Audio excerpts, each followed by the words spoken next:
Hello बच्चों, welcome to the channel. आज के सेशन में हम लोग जेई मेन 2026 2 अप्रैल के मॉर्निंग शिफ्ट का पेपर देखने वाले हैं। मेमोरी बेस्ड सवाल, जो सवाल बच्चों ने रिपोर्ट किया उस सबको हम लोग देख रहे हैं। अगर इस पेपर को जनवरी शिफ्ट के पेपर से कंपेयर करें, फर्स्ट डे फर्स्ट शिफ्ट वाले पेपर से, तो अप्रैल शिफ्ट का पेपर रिलेटिवली आसान है। आसान और मोडरेट सवाल, कम कैलकुलेटिव सवाल सब हैं। जनवरी शिफ्ट वाला ज़्यादा कैलकुलेटिव था, तो उस हिसाब से आसान सवाल है फिजिक्स सेक्शन में खास करके। हाँ, जो सवाल बच्चों ने रिपोर्ट किया उसके हिसाब से ये बात हम लोग बोल रहे हैं। सबसे पहला सवाल देखते हैं। सेक्शन ए का सबसे पहला सवाल, wooden cubical block of relative density 0.4 is floating in water. Side of cubical block is 10 centimetre. When coin is placed on the block dips 0.3 centimetre in equilibrium. Weight of the coin. तो देखो, coin के place करने से extra volume डूबा तो extra buoyancy लगेगा। तो वो जो एक्स्ट्रा बायंसी होगा, एक्स्ट्रा समझ volume density of liquid into g, यही तो वेट ऑफ कॉइन होगा। कॉइन का वेट यही होगा, तो अपने को यही फाइंड करना है। आसान सवाल, पहले राउंड में करने वाला सवाल फर्स्ट राउंड में पक्के से करके इसको हम लोग को आगे बढ़ना चाहिए। तो कैलकुलेट करते हैं। देखिए, वॉल्यूम की बात करें तो एरिया 10 इंटू हाइट जो सबमर्ज हुआ है 0.3, सारे ही सेंटीमीटर में, सेंटीमीटर को आप मीटर में कन्वर्ट करेंगे तो यहाँ पे भी 100, यहाँ पे भी 100 और यहाँ पे भी 100 मल्टीप्लाई किए। डेंसिटी ऑफ वाटर 10⁻³ ऐसा यूनिट में kg पर metre cube and acceleration due to gravity 10। तो यहाँ से हम लोग देख पा रहे हैं सर 10⁻4 यहाँ है और यहाँ पे देखो 10⁻4, ये सब तो गायब ही हो जाएगा। ये देखो, ये जीरो कटेगा तो 0.3 आंसर हो जाएगा। ये है आंसर। टिक करके हम लोग आगे बढ़ेंगे। बोलो, बात पक्की है? ठीक है। अगले सवाल की बात करें, डायमेंशनल एनालिसिस का सवाल, बहुत आसान सवाल। अगर ये टर्म तुमको याद हो तो ये है एनर्जी डेंसिटी। अब जैसे ही पता चला कि सर एनर्जी डेंसिटी है, तो एनर्जी डेंसिटी को एनर्जी अपॉन वॉल्यूम लिखेंगे।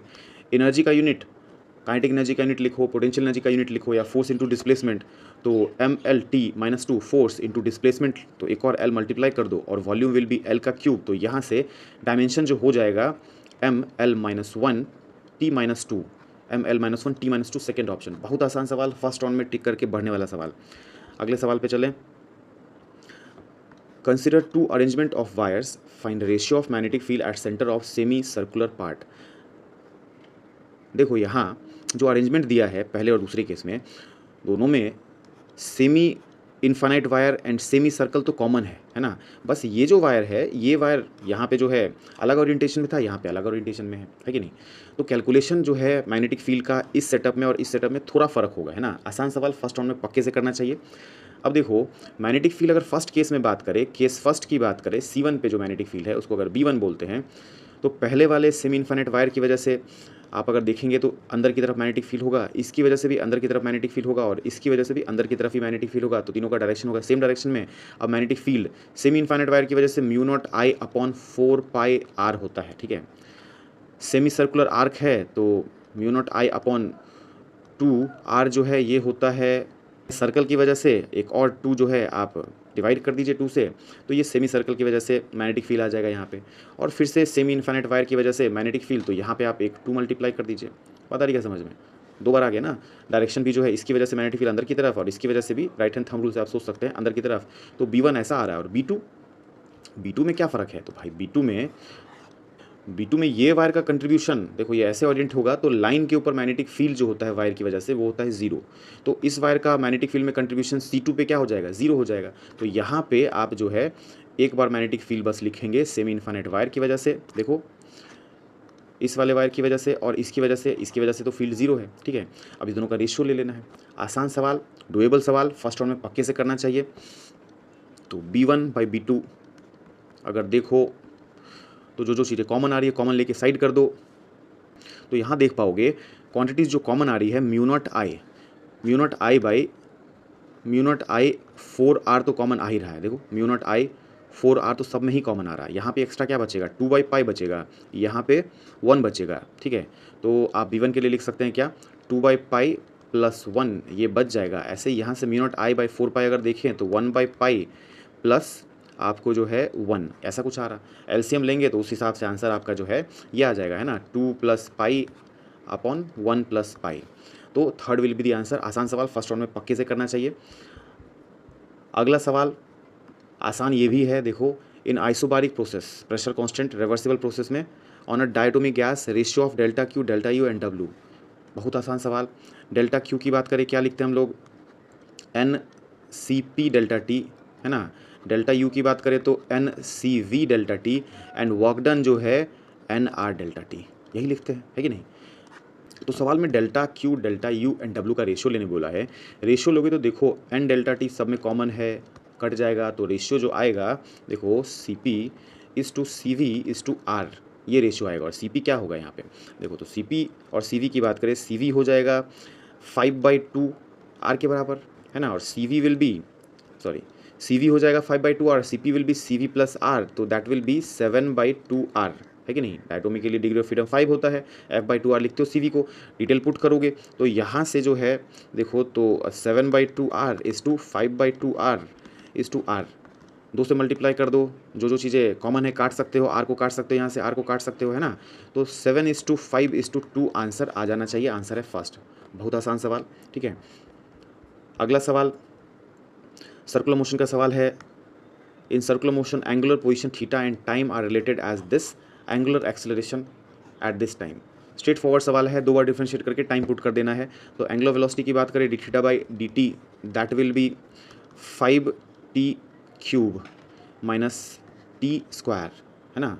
ये जो 4 पावर नीचे आएगा वो 4 कट जाएगा, यहाँ पे जो पावर आएगा वो 3 को काट देगा, तो ऐसा आ रहा ओमेगा, है कि नहीं। अपने को तो एक्सलेशन फाइंड करना है, तो एंगुलर एक्सलेशन की बात करें D omega by D T, है कि नहीं, 15t² माइनस 2t, है कि नहीं। 10 सेकेंड पुट करो, 10 सेकेंड पुट करो, यहाँ पे 15 इंटू 100 माइनस 2 इंटू 10, 1500 में से 20 सब्ट्रैक्ट करना है ना, ये आंसर, ठीक है। तो थर्ड आंसर ऐसे मार्क करके आगे बढ़ सकते हैं।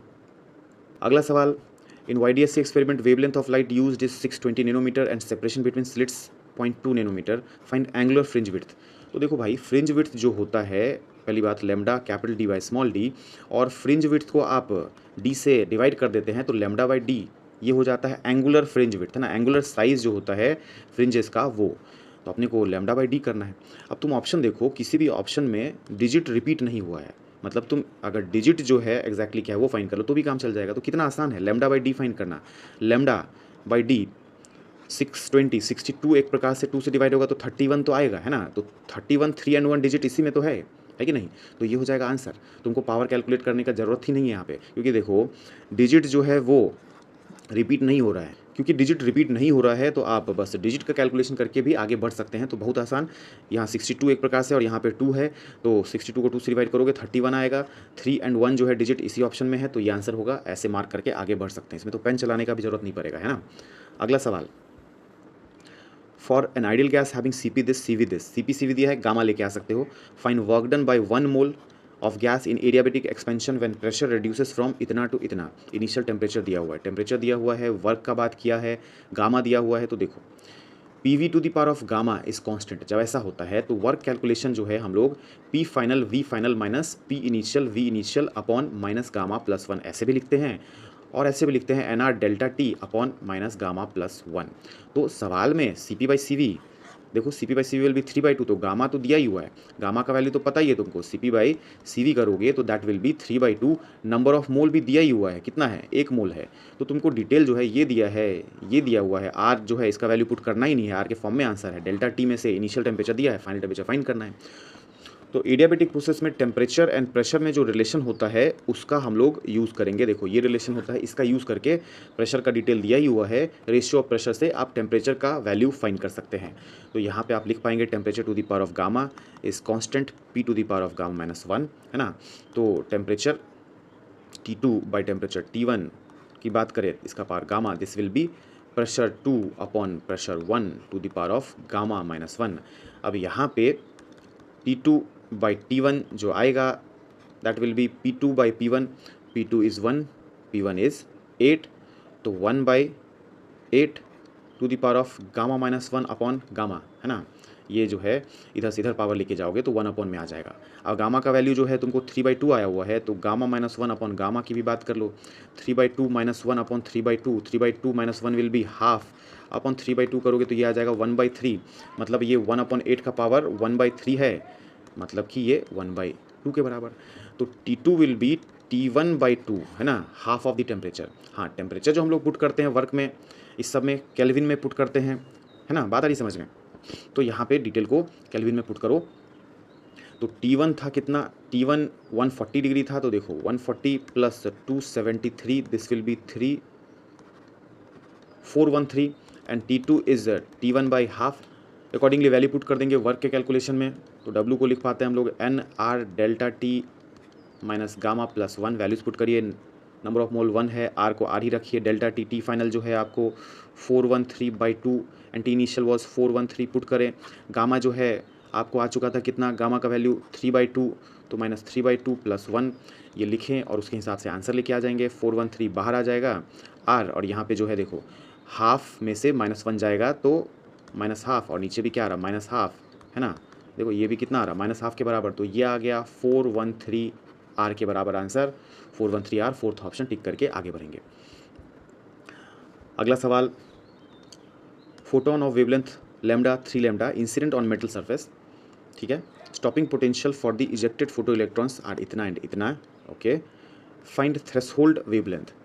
तो देखो ये सवाल भी आसान सवाल, फर्स्ट राउंड में पक्के से करना चाहिए।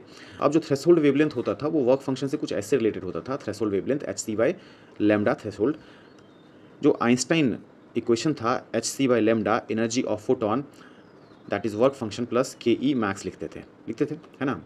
और स्टॉपिंग पोटेंशियल जो होता है, स्टॉपिंग पोटेंशियल ये E times of stopping potential करने पे क्या आ जाता है, काइनेटिक एनर्जी मैक्सिमम, ये थ्योरी में पढ़े हम लोग।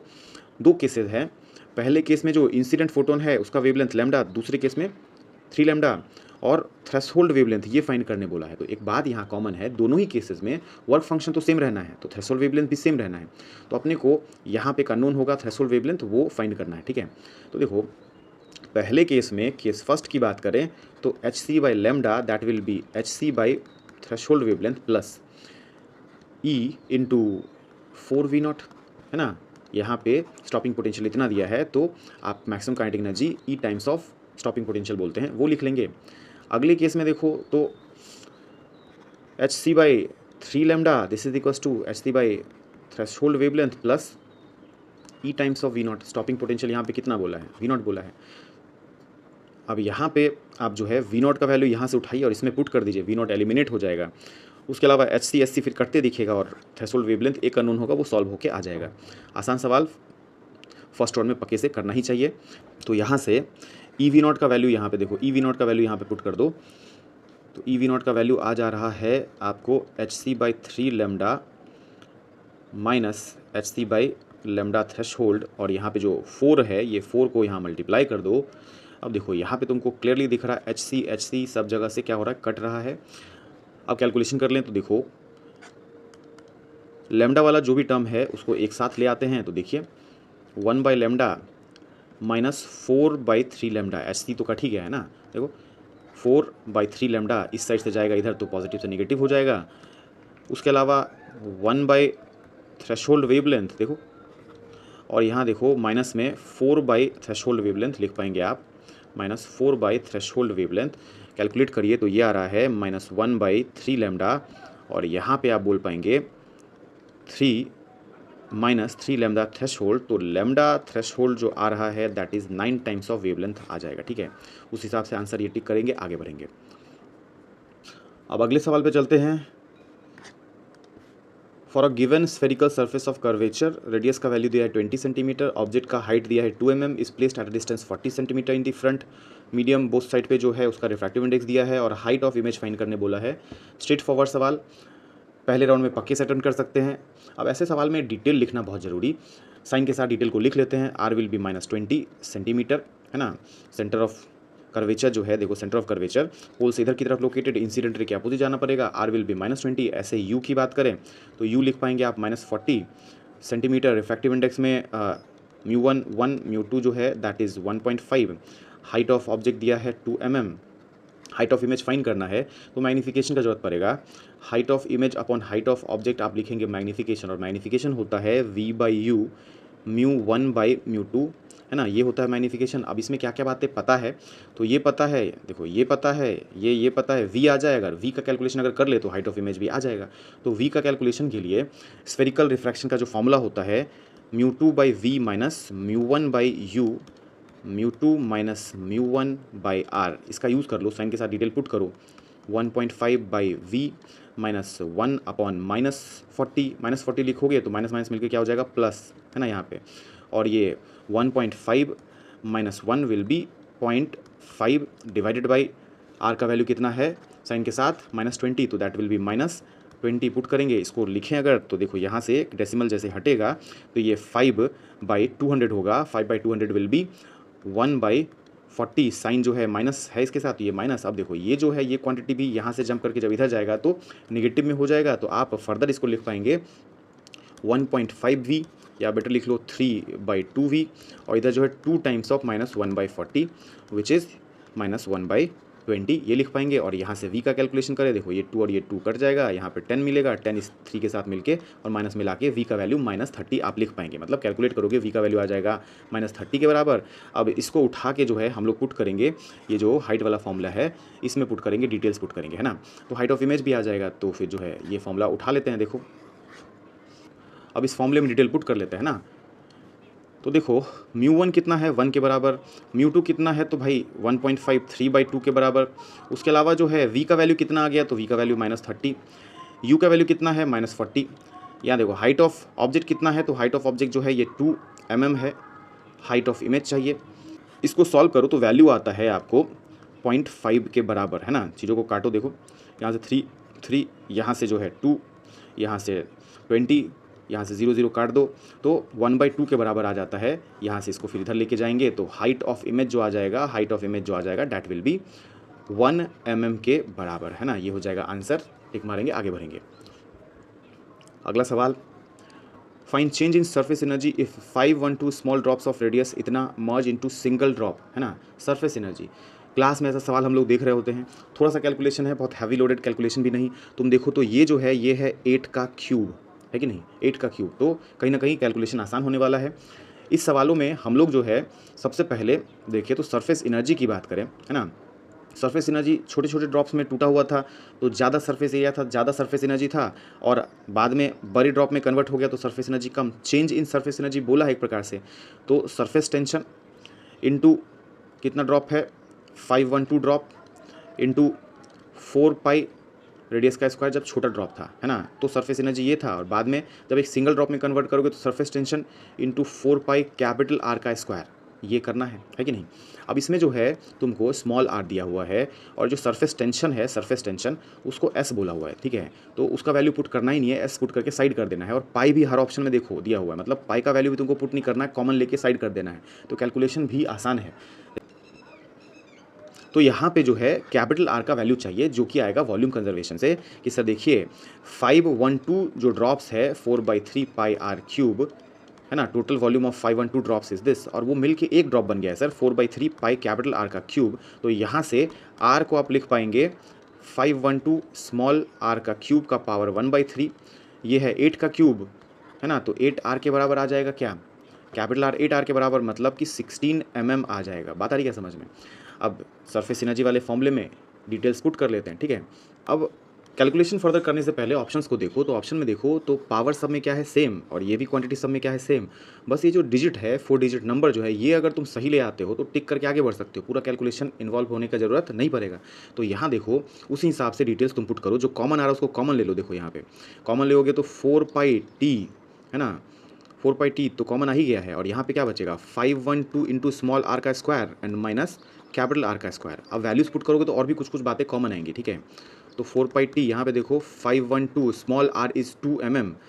सर mm को मीटर में कन्वर्ट करने का ज़रूरत नहीं पड़ेगा, क्योंकि तुमको डिजिट बस आइडेंटिफाई करना है। तो तुम 2 का स्क्वायर लिख दो, और ये था कितना 16, है ना, 16 mm। तो भाई 16 का स्क्वायर SI में कन्वर्ट नहीं कर रहे हैं, कोई दिक्कत नहीं। अपने को तो बस क्या देखना है, नंबर डिजिट का कैलकुलेशन कर रहे हैं ना, डिजिट। तो हम लोग यहाँ पे क्या कर रहे हैं, तो डिजिट का कैलकुलेशन कर रहे हैं ना। तो यहाँ पे देखो 512 इंटू 4, अब यहाँ से देखो तो 512 क्या है भाई, 512 है 8 का क्यूब, तो यहाँ पे 8 इंटू 8 इंटू 8 तो आ रहा है कि नहीं। ये 8 और ये 2, फिर एक 8 और ये 2, मतलब 16 का स्क्वायर यहाँ पे भी आ रहा है। 8 छोड़ दो तो यहाँ पे भी 16 का स्क्वायर, तो 16 का स्क्वायर भी क्या आ जाएगा, कॉमन आ जाएगा। तो आप 4πt 16 का स्क्वायर जब कॉमन लेंगे तो यहाँ पे 8 - 1 हो जाएगा, बस 8 बच रहा -1। तो आप यहाँ पे जो है लिख पा रहे हैं कितना 256 इंटू 7 इंटू 4 जो आ जाएगा, इसका कैलकुलेशन करो पाई टी 256 इंटू 7 करो तो 1792 और इंटू 4 कर दो तो ये डिजिट जो आ जाएगा, ये डिजिट आ रहा है 7168 के बराबर, है ना।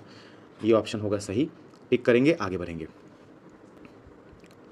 अगला सवाल, 1/4 volume of an empty capacitor of capacitance C0 is filled with dielectric constant इतना, surface area of dielectric is इतना एंड इतना, देखो A/2 एंड D/2 जहाँ पे तुम मटेरियल भरे हो, एरिया जो है बहुत ज़्यादा है थिकनेस से, है ना, इन जनरल ऐसा ही कंडीशन तो मान के चलते हैं, है ना। डी जो है एरिया इज बहुत ज़्यादा थिकनेस से, तो यहाँ पे न्यू कैपेसिटेंस सिस्टम का फाइंड करने बोला गया है, ठीक है। तो देखो पहली बात कि यहाँ जो तुम डाइलेक्ट्रिक रखे हो उसके करस्पॉन्डिंग अपने को कट कैसे करना पड़ेगा।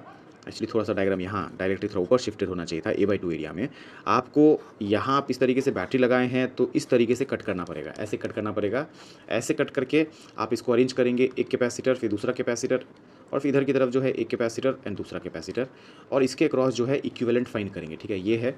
और इस सब में जो कैपेसिटेंस है इसकी बात करें, अगर इसको आप C बोलते हैं तो देखिए C is epsilon not A/2 D/2, है ना, ये तो आ गया एप्सिलॉन नॉट A/D के बराबर ही है ना। मतलब कि अगर ये डाइलेक्ट्रिक नहीं होता तो इस कैपेसिटर का जो कैपेसिटेंस होता epsilon not area total by D लिखते उतने के बराबर ही आ गया है, मतलब कि इसको आप C0 बोल सकते हैं।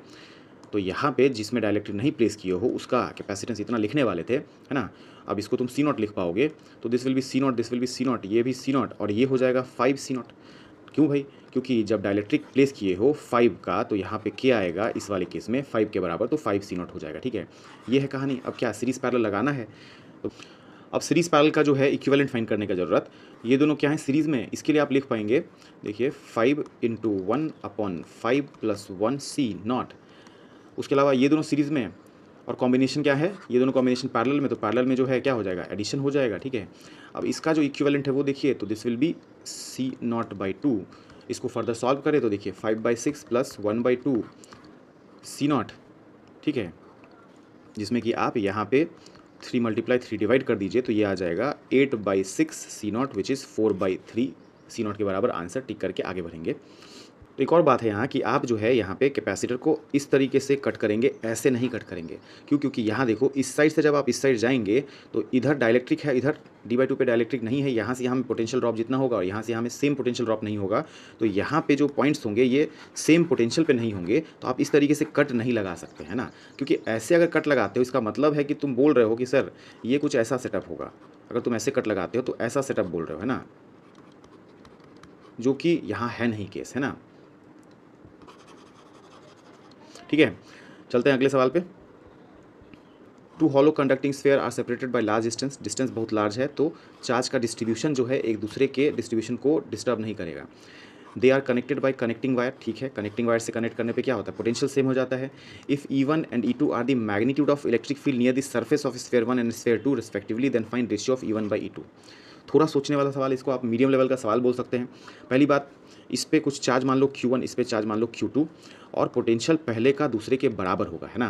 क्यों, क्योंकि आप कनेक्ट कर दिए वायर से, तो KQ1/R1 विल बी KQ2/R2, तो यहाँ से Q1/Q2 को आप बोल पाएंगे R1/R2 जो कि है 8/18 विच इज़ 4/9, ठीक है, ऐसे लिख पाएंगे। Q1/Q2 का रेशियो इतना आ गया है। अब इलेक्ट्रिक फील्ड के रेशियो की बात करें सरफेस के पास, तो जस्ट आउटसाइड आप E1/E2 की बात करें तो लिख पाएंगे कि Q1/R1 का स्क्वायर डिवाइडेड बाई KQ2/R2 का स्क्वायर, है कि नहीं। यहाँ से इसको लिख पाएंगे फर्दर Q1/Q2 एंड R2/R1, है ना, का स्क्वायर, इस तरीके से, जिसमें कि Q1/Q2 एंड R1/R2 क्या है बराबर है। यहाँ पे आप जो है R1/R2 इसको जो है लिख पाएंगे क्या R1/R2, है ना, इस तरीके से लिख पाएंगे एंड दिस इज़ R2/R1 का स्क्वायर। कटेगा, कटने के बाद जो है ये रेशियो आ जाएगा R2/R1 के बराबर, है ना। R2 है 18 एंड R1 है 8, तो ये आ जाएगा 9/4 के बराबर, ये हो जाएगा आंसर, टिक करके आगे बढ़ेंगे। रेशियो का सवाल सिंपल सवाल ही है, इसको भी आप फर्स्ट राउंड में अटेम्प्ट कर ही सकते हैं। अगला सवाल, अ चार्ज पार्टिकल इतना moves in y axis constant speed से जा रहा है, EM wave has electric field component इतना in this region, find maximum electric force on the charge. देखो नेट फोर्स नहीं बोला, क्या बोला है, इलेक्ट्रिक फोर्स बोला है, ठीक है। तो इलेक्ट्रिक फोर्स क्या होता है, QE होता है ना। इलेक्ट्रिक फोर्स इतना। अब जब ये मैक्स होगा तो भाई ई का मैक्सिमम वैल्यू पुट करना पड़ेगा। तो एफ मैक्स का कैलकुलेशन के लिए क्यू ई मैक्स का वैल्यू रिपोर्ट करना पड़ेगा। वेलोसिटी जो दिया है इसका कोई ज़रूरत नहीं है, क्योंकि इलेक्ट्रिक फोर्स फाइंड करने बोला है, मैग्नेटिक फोर्स या नेट फोर्स नहीं। अब यहाँ पे तुम ऑप्शन देखो तो ऑप्शन में डिजिट्स जो है वो अलग अलग है ना, डिजिट्स अलग अलग है, कोई एक ही डिजिट आंसर होगा ना। तो ई का maximum value is this, and charge में जो है 1 है इंटू 10⁻⁻6 भी है, बट 1 और ये 6, यहाँ पे 6 है डिजिट, मल्टीप्लाई करोगे तो 6 आना चाहिए डिजिट, एक ही ऑप्शन में है तो इसको टिक करो, आगे बढ़ो, है कि नहीं। ये वाले ऑप्शन को टिक करके आगे बढ़ सकते हैं। अगला सवाल ग्रेविटेशन का सवाल। 2 satellite revolving around 2 planets in circular orbit, circular orbit में घूम रहा satellite, find the ratio of their time period. आसान सवाल। टाइम पीरियड का होता है ये फॉर्मूला। अब टाइम पीरियड का रेशियो बोला है तो यहाँ देखो ये जो m होता है ना, ये होता है मास ऑफ प्लैनेट, है ना, और ये रेडियस ऑफ ऑर्बिट। सैटेलाइट के मास का जरूरत पड़ता नहीं है, मास ऑफ प्लैनेट एंड ये रेडियस ऑफ ऑर्बिट। तो आप जो दो केस है इसमें आप अगर देखते हैं, time period by default ratio बोला है तो T1/T2 बाय डिफ़ॉल्ट लेके चलोगे तो T1/T2 दिस विल बी, देखो रूट अंडर, यहाँ पे T1 के करस्पॉन्डिंग आप मास ऑफ पहला प्लैनेट रखेंगे और फिर जो है यहाँ पे R1 का पावर 3/2 और T2 के करस्पॉन्डिंग जो है, T2 के करस्पॉन्डिंग यहाँ पे आप रखेंगे root under of M2 and इधर जो है R2 to the power of 3/2, इस तरीके से लिख पाएंगे, ठीक है। अब मास ऑफ प्लैनेट देखो, मास ऑफ प्लैनेट का डिटेल दिया ही हुआ है, रेडियस का डिटेल भी दिया ही हुआ है, वैल्यूज पुट करेंगे आंसर आ जाएगा। तो देखो M2 है 2m and M1 is m, ratio में आप ऐसे पुट करेंगे। R1 का वैल्यू है कितना, R के बराबर, R1 का वैल्यू है कितना, R के बराबर, और R2 का वैल्यू कितना है 2R के बराबर, पावर 3/2 लिखेंगे। इसको फर्दर कैलकुलेट करें तो देखिए यहाँ से √2 आएगा और यहाँ से 1/2 √2 आएगा, that will B 1/2 answer. First option answer tick करके आगे बढ़ेंगे, ठीक है। सेक्शन ए के टोटल 14 सवाल अवेलेबल हो पाए, उस सबको हम लोग डिस्कस कर लिए। आप सेक्शन बी के सवालों को देखते हैं। Power dissipated in an inductor coil is P if coil of same material but with number of turns, length and cross section area are being doubled is used at same current, then power dissipated is इतना, जिसमें alpha बताना है। मतलब दो coil है, पहले coil का power बोला जा रहा है क्या, P के बराबर, दूसरे कॉइल का पावर फाइंड करना है, मटेरियल सेम कॉइल का यूज़ किया है, एरिया यहाँ पे जो क्रॉस सेक्शन का था उससे डबल एरिया यहाँ कर दिया है, लेंथ यहाँ जो था उसका डबल लेंथ यहाँ कर दिया है, और नंबर ऑफ टर्न्स यहाँ पे n नंबर ऑफ टर्न्स था, यहाँ पे 2n नंबर ऑफ टर्न्स कर दिया है, ठीक है। ये सब बातें बोला है। अब बेसिक आइडिया है कि पावर का रेशियो चाहिए, करंट सेम है तो power will be I² × R, है ना। तो power directly proportional to R, क्योंकि I तो दोनों में सेम है।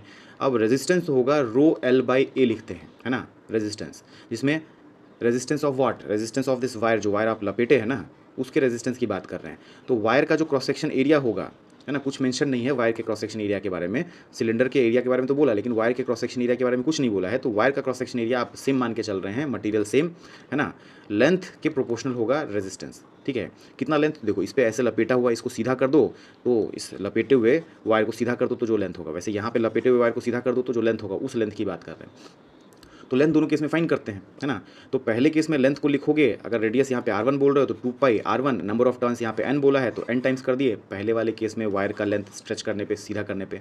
दूसरे केस में जो लेंथ है उसकी बात करें तो देखो रेडियस को यहाँ पे R2 बोल दो तो 2πr2 into number of turns 2n, इतना। अब इसमें R1 R2 नहीं पता है, हाँ, लेकिन ये बोला है कि यहाँ से यहाँ में एरिया डबल हो गया, मतलब कि A1 का जो है 2 टाइम्स है A2, है ना। तो एरिया लिखेंगे आप πr2² यहाँ पे एंड πr1² इधर 2 टाइम्स, तो यहाँ से R1 एंड R2 में ये रिलेशन आ जाएगा, ठीक है। ये रिलेशन कि R2 will be 2 times of R1, कोई दिक्कत वाली बात नहीं।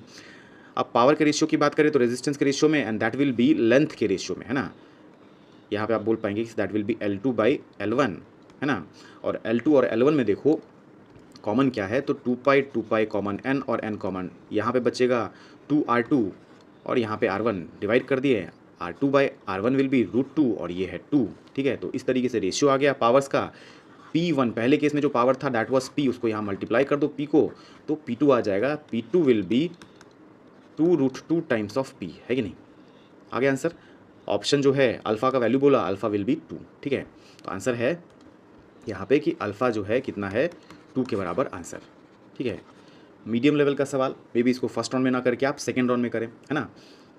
अगला सवाल, a thin prism of angle A, deviation of ray is delta. If refractive index of prism is 1.5, then A by delta. बहुत आसान सवाल।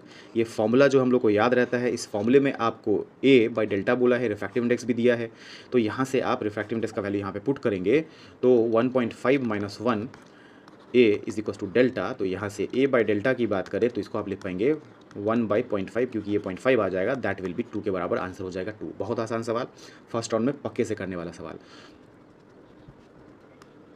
तो ओवरऑल हम लोग बोल सकते हैं कि ये जो पेपर था मोर और लेस ईजी, ज़्यादा ईजी था, एक दो सवाल मीडियम था, और जनवरी शिफ्ट से कंपेयर करें तो आसान ही बोलेंगे अप्रैल शिफ्ट का जो ये पेपर है ना। बाकी हम ट्राई करेंगे कि अगली शिफ्ट का पेपर्स भी इसी तरीके से टाइम निकाल के अपलोड कर पाएँ। ऑल द वेरी बेस्ट, मिलते हैं फिर अगले सेशन में।